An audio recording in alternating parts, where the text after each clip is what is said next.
par rapport à votre question sur comment on jugera les choses dans 50 ans, j'espère que déjà les choses iront relativement bien dans 50 ans, mais je pense que dans 50 ans, on se dira, ah oui, c'était quand le monde occidental essayait de résister autant que possible à la montée inexorable en puissance de la Chine. Je pense qu'on se souviendra de ça. Bonjour et bienvenue sur Basis Point. Aujourd'hui, on rencontre Charles-Henri Monchot, directeur des investissements à la banque CIS. Figure incontournable de la finance européenne, probablement le financier genevois le plus médiatisé. Le groupe CIS, c'est une maison familiale qui gère quelques 26 milliards d'actifs et qui a toujours su prendre des virages audacieux. Après avoir été parmi les premiers à miser sur les hedge funds dans les années 90, il continue d'innover avec de nouvelles offres, de nouveaux produits et une fraîcheur presque impertinente. Charles-Henri, c'est un habitué des plateaux TV, coqueluche des journalistes économiques, suivi par près de 250 000 personnes sur LinkedIn. Charles-Henri, c'est THE leader d'opinion de la finance. Entre deux interventions médias, 3 chroniques macro, un post LinkedIn, un comité d'investissement, il trouve encore le temps de fédérer une communauté de gérants indépendants autour du CIS Club. Vous savez pas ce que c'est? Bougez pas, ça vient. Et avec son expérience entre Genève et Dubaï, il a un regard unique sur la façon dont les grandes classes financières encaissent les uppercuts infligés par les crises, qu'elles soient structurelles, politiques ou économiques. Mais évidemment, cette surexposition médiatique soulève des questions. Certains lui reprochent d'en faire trop, de se mettre trop en avant. Ça aussi, on va en parler avec lui. Si vous aimez nos vidéos, n'oubliez pas de liker, commenter, partager. Surtout, abonnez-vous pour ne rien rater. Avant de se demander si Charles-Henri Monchot parle trop, il faut déjà réussir à comprendre de quoi on a besoin de parler dans ce monde de fou. Et pour ça, j'ai besoin de son aide parce que... Franchement, Charles-Henri, le monde, le commerce international, c'est le bordel. Il se passe quoi?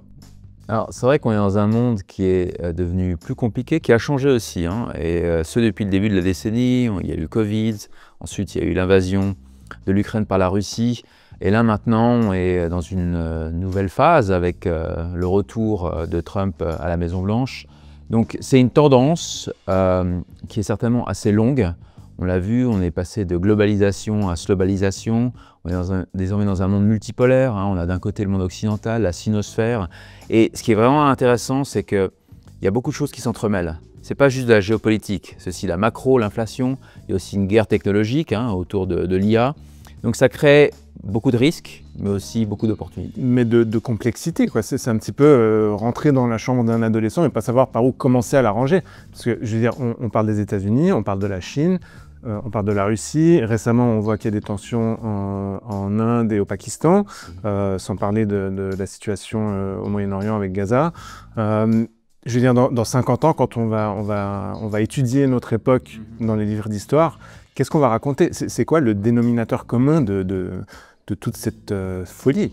Bon, déjà, le monde a toujours été hyper complexe, et par contre, il n'a jamais été autant médiatisé, on n'a jamais eu autant d'accès à l'information. Donc peut-être c'est pour ça aussi. Vous pensez que c'est un biais de l'hypermédiatisation de ces événements? Il y a une réalité, mais il y a aussi l'hypermédiatisation. Mais par rapport à votre question sur comment on jugera les choses dans 50 ans, j'espère que déjà les choses iront relativement bien dans 50 ans. Mais je pense que dans 50 ans, on se dira, ah oui, c'était quand le monde occidental essayait de résister autant que possible à la montée inexorable en puissance de la Chine.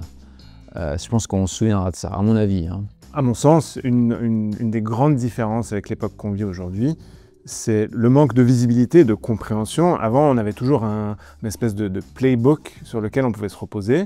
Il y avait des règles d'engagement, des logiques diplomatiques sur lesquelles on pouvait s'appuyer. Aujourd'hui, c'est plus le cas, tout fout le camp. Je pense qu'au niveau visibilité, peut-être qu'on pensait avoir la visibilité, mais on n'avait pas forcément toute la visibilité. Ça, c'est un premier point. Et deuxièmement, je pense que la grande différence, c'est que la décennie avant celle qu'on était en train de vivre, c'était vraiment la montée en puissance de la globalisation. Donc quand il y a une globalisation, évidemment, ça paraît beaucoup plus constructif. C'est des pays qui tissent des liens, c'est des échanges, etc. Donc je pense que l'internalisation des échanges, il demeure, mais il est différent. On est dans un monde qui est beaucoup plus isolationniste, où les grandes puissances essayent de préserver leurs avantages, d'en créer des nouveaux. Et puis on voit, il y a aussi des nouveaux liens qui sont en train de se tisser. Il y a eu par exemple l'émergence des BRICS+. On voit le monde, le Sud et l'Est, le monde émergent, a envie de s'émanciper du monde occidental. Ça, c'est pas forcément une mauvaise nouvelle. C'est quelque part un monde qui est un peu plus égalitaire. Et aussi une opportunité diplomatique et économique pour la Chine. Exactement, et aussi toutes les challenges que ça pose pour le monde occidental, parce que la Chine, elle domine déjà dans plein de domaines, elle est ultra puissante. Et donc, c'est pour ça aussi qu'il y a cette réaction, par exemple, des Américains à essayer de préserver leur avantage compétitif dans certains domaines. Et ça fonctionne? Alors, on va voir combien de temps ça va fonctionner, mais il y a déjà des domaines dans lesquels ça ne fonctionne plus. Si on regarde par exemple les voitures électriques, tout le monde pense à Tesla, mais il y a déjà une marque comme BYD qui ont dépassé dans les ventes. Exactement. Ouais. Et après, l'IA, il y a eu le DeepSeek à la fin du mois de janvier. On a réalisé que les Chinois étaient déjà très avancés. D'ailleurs, on n'en parle plus autant qu'il y a quelques mois de DeepSeek. Oui, c'est vrai. Bon, il faut dire que l'agenda du début d'année a été suffisamment chargé pour qu'on ait l'impression en quelques mois qu'on a déjà fait plusieurs années. Donc, Et un nouveau pape américain, c'est une opportunité diplomatique pour les États-Unis de lisser un petit peu les relations, ou vous pensez que ça va créer de la tension entre ce nouveau pape et le gouvernement Trump? Bon, j'ose croire qu'il y a une vraie distinction entre le pouvoir économique, politique et le monde religieux, et je pense que c'est le cas. D'ailleurs, c'est un pape qui a été déjà assez critique des positions de Donald Trump et aussi de J.D. Vance. Donc, je pense que ce qui est important, c'est que ça a l'air d'être un pape qui est probablement jeune, 69 ans. Deuxièmement, il a l'air d'être vraiment capable de faire le lien entre plusieurs courants de l'Église. Donc, disons, on va en faire un point positif en espérant effectivement que ça va apaiser certaines tensions. Et donc, par rapport à ce chaos ambiant, cette complexité, cette incertitude, la Suisse, aujourd'hui, déjà au niveau de son industrie financière, comment est-ce qu'elle se positionne par rapport à tout ça? Comment est-ce qu'elle fait face à ces difficultés? Est-ce que c'est une opportunité d'attirer des nouveaux fonds pour la gestion privée? Alors, la Suisse et sa place financière, je les qualifie de ce qu'on appelle antifragile. Antifragile, c'est quoi? En général, on devient plus fort pendant les crises avec le chaos. Pourquoi? Parce que la Suisse, elle brille par sa stabilité dans un monde très instable au niveau de l'endettement, de la géopolitique, on en a parlé, du monde économique, des devises. Il y a beaucoup de devises qui se déprécient, on a une devise forte, on est très stable politiquement. Et donc, évidemment, on a une carte à jouer. On joue également une carte, d'ailleurs, dans les négociations avec certaines des discussions qui ont lieu en Suisse. Et donc, la place financière, elle a aussi, disons, une carte à jouer, la carte de la stabilité. Et je pense d'ailleurs que ça fonctionne relativement bien. Cela étant, on disait, c'est un monde complexe, il y a des opportunités et des risques. Il ne faut pas non plus s'endormir sur nos lauriers. Si vous parlez de la place financière, on a toute une série de compétitions qu'il faut considérer. Parce que j'allais dire, depuis quelques années aujourd'hui, on ne voit pas vraiment un emballement de l'entrée des fonds vers la Suisse. Au contraire, on a même récemment vu le Financial Times qui couvrait une tendance qui commence à émerger de family office installés en Suisse qui quittaient pour aller s'installer à Dubaï. Oui, alors, donc il y a effectivement la compétition internationale, il y a deux places. Alors, à côté de ça, il y a aussi la compétition digitale, nouveaux produits, nouveaux modèles d'affaires, néobanques, l'IA, etc. Mais effectivement, il faut qu'on préserve notre place de numéro 1 qui demeure. Et comment on fait? Alors, comment on fait? Alors, juste pour revenir sur l'article, c'est vrai qu'il y a 200 family office qui ont bougé au DIFC, donc le centre offshore de Dubaï l'année dernière, donc ça les porte à 800. Et certains d'entre eux sont effectivement des family office suisses. Alors, c'est vrai qu'il y a beaucoup d'attrait aux Émirats. J'y ai travaillé quelques années. Il y a aussi c'est un nouveau territoire, donc aujourd'hui sera meilleur, demain sera meilleur qu'aujourd'hui. Il y a toute une dynamique autour du développement. Il y a aussi des clients de la planète entière qui s'y déplacent. Il y a aussi une qualité de vie qui attire des familles aisées. Donc il y a vraiment beaucoup d'atouts. On n'a pas l'impression que la place financière de Dubaï est aujourd'hui presque plus neutre que la place financière suisse, qui a tendance à s'aligner avec des positions politiques? Alors c'est vrai qu'ils jouent cette carte, parce que je ne sais pas si vous êtes déplacé à Dubaï récemment, mais vous traversez le Dubai Mall, il y a une aile qui est complètement chinoise, on voit que les États-Unis sont ultra présents, il y a aussi une partie de l'Asie du Sud-Est qui est là, donc effectivement ils sont ouverts à toutes les opportunités, mais ils vont devoir aussi prendre certaines directions. Faire des choix. Faire des choix. Donc par exemple, il y a le cas de l'IA. Où en ce moment, ils ont récemment décidé d'investir plutôt sur l'IA américaine que l'IA chinoise. Donc on y est. À un moment donné, il faut faire des choix. C'est difficile de rester complètement neutre. Mais ils peuvent jouer la carte de neutralité. Après, il ne faut pas oublier qu'une place financière, une place bancaire, il y a le mot banque. Donc le bon banque, il faut que la banque soit solide. Et deuxièmement, que la qualité des services et de l'infrastructure Soit à la hauteur. soit. Et c'est peut-être là que la Suisse a encore une vraie carte à jouer. Alors, on garde effectivement cet avantage. Ça ne veut pas forcément dire que c'est acquis. Il ne faut pas s'endormir sur ses lauriers. Mais c'est vrai que, on a des banques qui sont solides, et deux, on garde une qualité de service, une qualité d'infrastructure, un savoir-faire qui demeure supérieur à ces nouveaux arrivants. Mais une fois de plus, rien n'est acquis. On est dans un monde où les lignes bougent très rapidement. Et donc, il faut absolument qu'on soit très réactif par rapport à ça. De notre côté, on voit ça comme une opportunité. C'est des nouveaux marchés à conquérir. Il n'y a pas que les Émirats. L'Arabie Saoudite a une très belle croissance, le Qatar également. Mais aussi, c'est des partenaires. C'est 6 heures d'avion en vol direct. Donc, il y a beaucoup de choses à créer. Charles-Henri Monchot, la question qui fâche, vous êtes très voyant, très visible, un habitué des plateaux de CNBC, des ondes de la RTS, plus de 250 000 followers sur LinkedIn, c'est énorme. Est-ce que c'est trop? Alors bon, déjà, c'est pas une question qui me fâche, je suis très content d'y répondre. Alors, premièrement, il y a une question d'organisation. Donc c'est une discipline personnelle, mais je suis aussi bien équipé pour faire face à ces nombreuses requêtes, soit en termes technologiques, et puis aussi j'ai une super équipe derrière qui m'aide beaucoup. Donc ça, en termes d'organisation du temps, ma fonction principale, c'est de s'occuper de nos clients. Et ensuite, c'est vrai qu'il y a une dimension communication. Pourquoi? On en discutait avant, c'est un monde très concurrentiel, y compris au niveau de l'industrie bancaire, et donc il faut pouvoir se différencier. Une manière de se différencier, c'est de communiquer sur un contenu ou des contenus sur les marchés financiers, originaux, différenciants et avec aussi un timing qui correspond à ce qui est demandé de nos jours, c'est d'être super réactif. Parce que c'est vrai que vous avez un rythme alors non seulement les interviews et vos posts sur les réseaux sociaux, mais de production de contenu, de recherche qui est assez impressionnant. Donc comment vous faites? Vous avez donc une équipe qui écrit pour vous, vous dormez très peu. Comment vous faites pour trouver le temps de faire tout ça? Bon, déjà, c'est une passion. Donc, quand on est passionné, on ne sent pas la fatigue, on ne calcule pas le temps passé.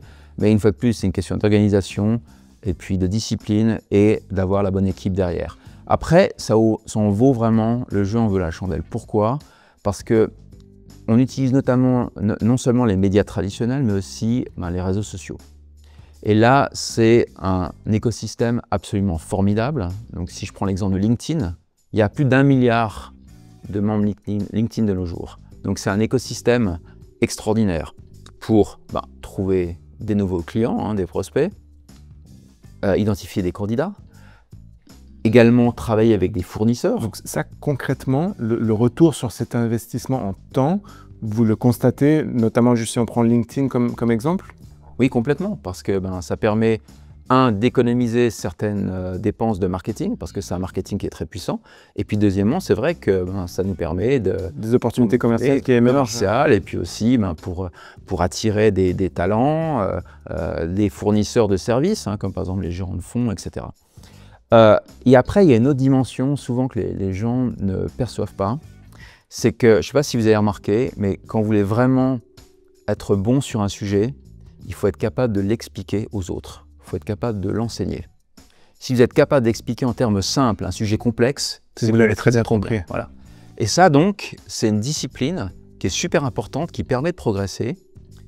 Et en plus de ça, qui est mesurée quasiment instantanément sur LinkedIn. Pourquoi? Parce que j'ai mentionné avant, il y a 1 milliard de membres sur LinkedIn.